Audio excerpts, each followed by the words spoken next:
আগের ভিডিওতে তোমাদের দেখিয়েছিলাম আমরা কিভাবে পঞ্চম দোল উৎসব পালন করছি, আর এটাই যাচ্ছি আমরা পঞ্চম দোল উৎসবের প্রসাদ খেতে। তো এখানে প্রথমে দেখতে পাচ্ছি যে সকলে চলে এসেছে, অনেকের খাওয়া হয়ে গেছে, আমরা অনেক শেষে এসেছিলাম, তারপর আমরাও বসে গেছিলাম প্রসাদ খাওয়ার জন্য। তারপর প্রথমেই দিয়ে দিল একটা প্লেট আর জলের গ্লাস, তারপরে আস্তে আস্তে চলে এলো সমস্ত প্রসাদ। আর প্রসাদ মানে অমৃত, আর এরা ভিডিও করছিলাম বলে লজ্জা পাচ্ছিল সকলে।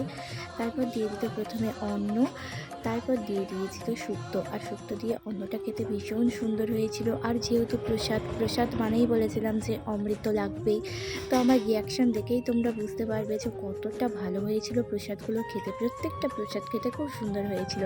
তারপর শুক্তো শেষ না করতে করতে চলে এসেছিলো মুগের ডাল আর আলু ভাজা। আর আলু ভাজা মুগের ডাল অলওয়েজ আমার ফেভারিট, লেবু দিয়ে মাখিয়ে খাওয়াটা আরও সব থেকে দারুণ। তারপরে দিয়ে দিয়েছিল ওই বাঁধাকপির পকোড়া টাইপের একটা কিছু, জানি না আমি নাম। তারপর দিয়ে দিয়েছিল পনির। আমার মোস্ট ফেভারিট পার্ট হচ্ছে এই পনিরটা। পনির খেতে আমার ভীষণ ভালো লাগে, খুব পছন্দের। নিরামিষের মধ্যে পনির হচ্ছেই আমার ফেভারিট। তারপর দিয়ে দিয়েছিল চাটনি, পাঁপড়। আর চাটনি পাঁপড়ের কম্বিনেশনটা আমার বেশ ভালোই লাগে। তারপরে চাটনি পাঁপড়ের পরে দিয়ে দিয়েছিল পরমান্ন।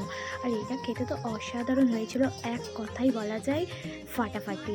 তো আমি একটা কাজু পেয়ে গিয়েছিলাম, আর দেখতেই পাচ্ছ আমাদের প্রসাদ খাওয়া হয়ে গিয়েছে। প্রসাদে এইগুলি ছিল, তোমাদের সাথে শেয়ার করে দিলাম। আর এই ছিল ঝুলন, যেখানে রাধাকৃষ্ণকে নেওয়া হয়েছিল, আর এই মন্দিরটাতে হয়েছিল পূজা।